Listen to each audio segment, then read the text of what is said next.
shut down the government of the United States in an attempt to extort American taxpayers for hundreds of billions of dollars for illegal aliens and people that came into our country illegally, from gangs, from prisons, from mental institutions. They wanted to pay them $1.5 trillion, which would have really hurt our healthcare businesses and our recipients at levels never seen before.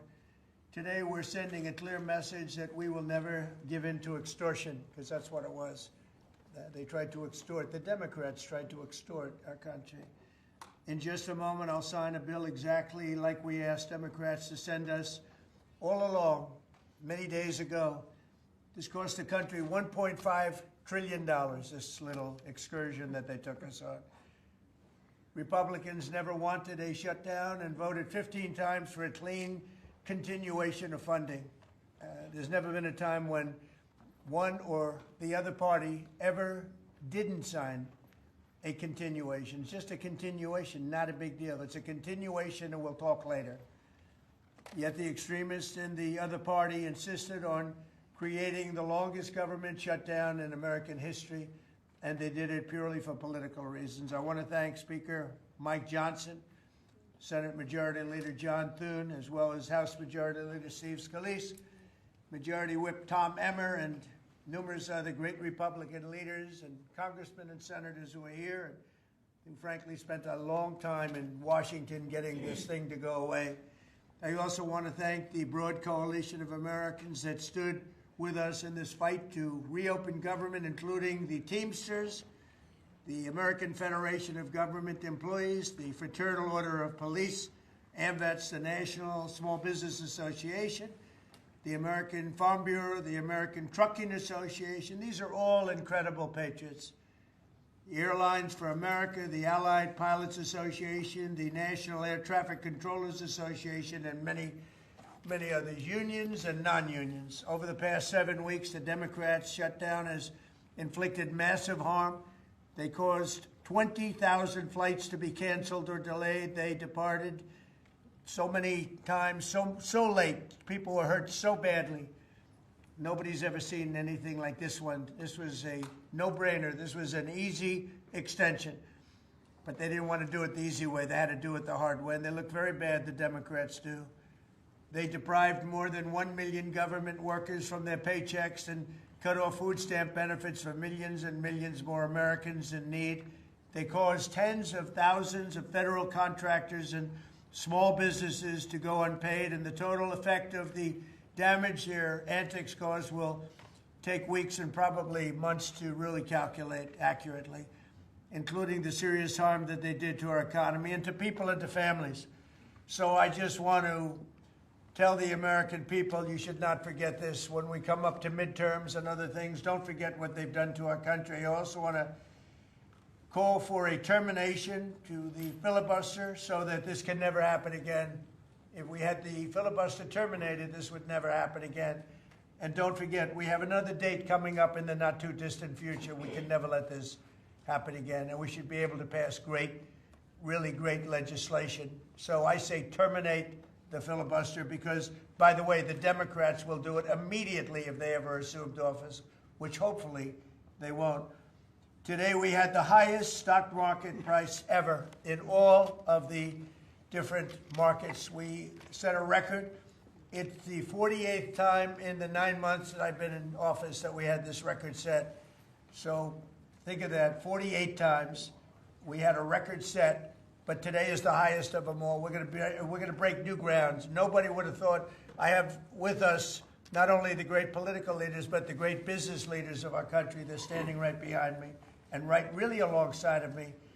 And if we would have told them a year ago that we'd be having stock prices this high, none of them, in fact, I just asked them that question, none of them would have believed it. And that inures to jobs and, very importantly, to 401ks, which have also set a record today, a record high for the people that have 401ks. And also, I want to thank Walmart because they came up with a fantastic study. It was the cost of Thanksgiving coming up and the cost of Thanksgiving from a year ago under Sleepy Joe Biden, and we're 25% lower this year than we were a year ago. And it's a very inclusive report. So I want to thank Walmart. They've done it for many years, but we believe in that, and we believe in that company.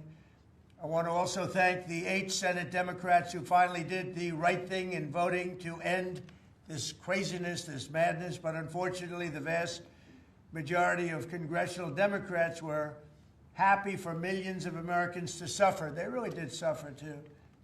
And the Democrats admitted, they said, well, no, we finally have a point. Even though people have to suffer, we finally have a point, and that didn't work out too well for them. But they really went out and they could appease the fringe benefits of their far-left base, but that didn't work out because now their far-left base is angrier than ever before.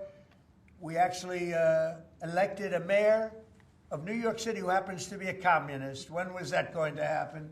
Remember, I said all the time during my campaign, we will never be a socialist country. And that's right. We turned out to have a communist in New York City.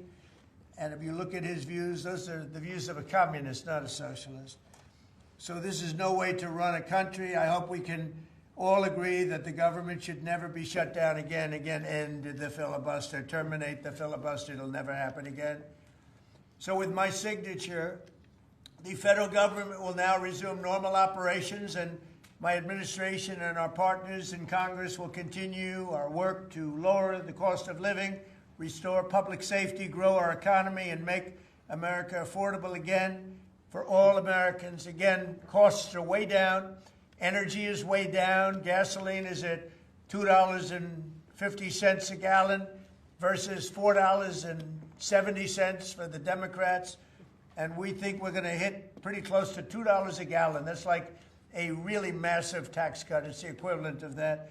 And speaking of tax cuts, our great, big, beautiful bill is giving everybody in our economy, middle-income workers, low-income, everybody, the biggest tax cut in the history of our country. And it's no tax on tips, no tax on Social Security, and very importantly, no tax on overtime. You work overtime, there's no tax. That's among the things that add up to the biggest tax cut in history. And one other thing, you hear about rich people with deductions. Well, when you buy your car and you borrow money, you're allowed to now deduct the interest on that loan.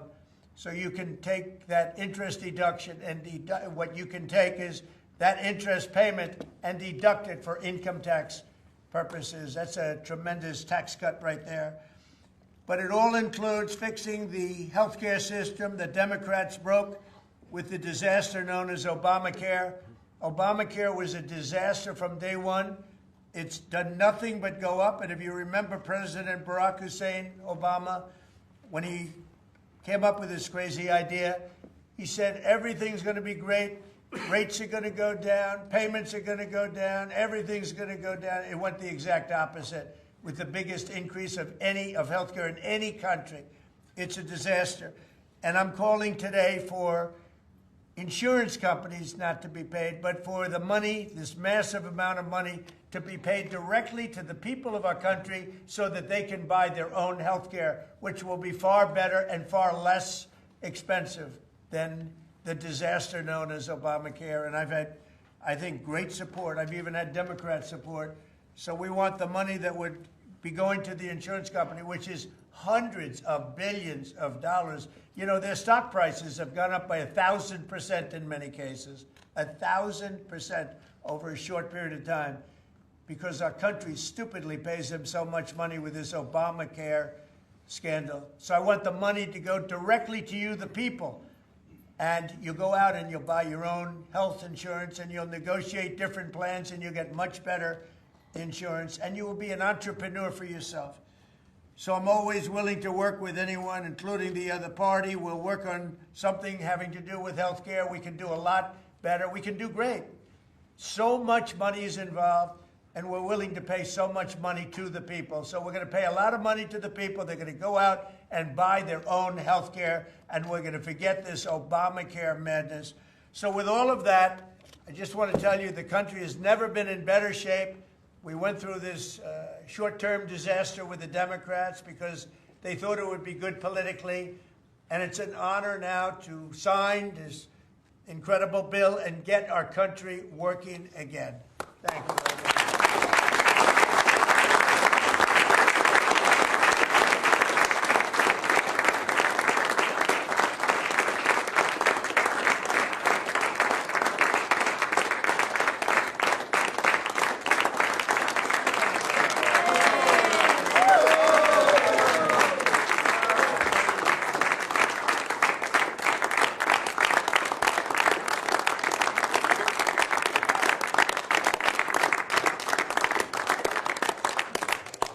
thank you very much. I don't know if you have questions. I think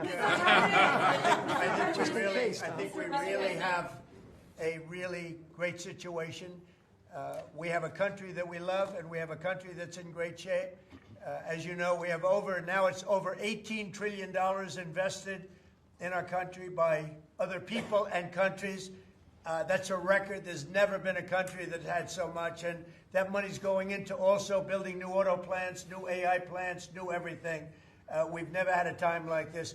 Thank you very much, everybody. Mr. President, are you prepared to negotiate with Democrats now? Mr. President, on Jeffrey Epstein. Thank you very much. Thank you guys for going. Mr. President, can you respond to these Epstein emails that were released today? Well done, Mr. President. Great job.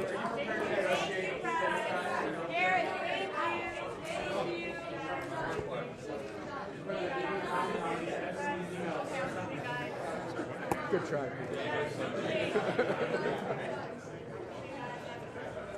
Thank you.